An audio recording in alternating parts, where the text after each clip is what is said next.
అత్యంత బాధాకర సంఘటన, అత్యంత విచారకరము.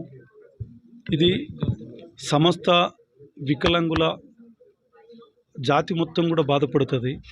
ఒక బ్లైండ్ స్టూడెంటు, 3rd క్లాస్ పాప.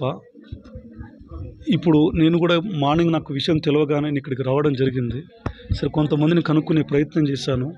మధ్యాహ్నం భోజనం టైం అయింది కాబట్టి నేను మాట్లాడలేకపోయాను చాలామందితో. కనుక ఏదేం జరిగినా దీనికి బాధ్యులు ఎవరైతే ఉన్నారో వాళ్ళపైన, ఇది నిర్లక్ష్యం వహించడానికి, ఇన్ని రోజులు బయటికి రాకపోవడానికి కారణమైతే ఉన్నారో వాళ్ళ మీద ఏ ఒక్కళ్ళు దీంట్లో నిర్లక్ష్యంగా వహించినా, ఎంత పెద్ద అధికారైనా ఖచ్చితంగా వాళ్ళందరి మీద చర్యలు తీసుకుంటాం.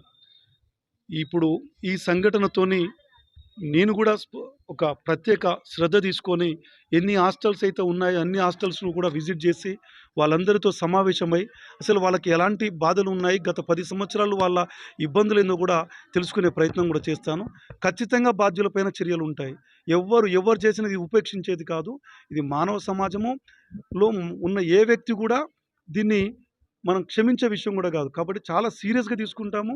ప్రభుత్వం కూడా చాలా సీరియస్గా ఉంది. ఈ ఘటనకు బాధ్యులపైన, నిర్లక్ష్యం వహించిన వ్యక్తులపైన అందరిపైన చర్యలు ఉంటాయి.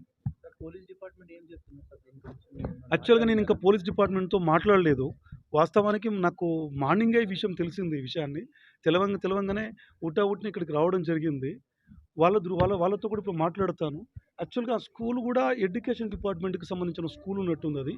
అదేమో డిఈఓ వాళ్ళ ఆధ్వర్యంలో ఉన్నట్టుంది. ఇదేమో వెల్ఫేర్ డిపార్ట్మెంట్, సంక్షేమ శాఖ కిందికి ఉన్నట్లుంది.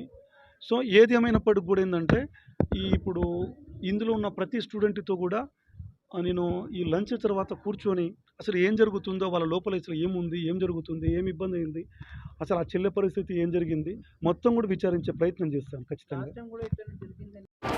AHA न्यूज़ को लाइक करें, शेयर करें और सब्सक्राइब करना ना भूलें।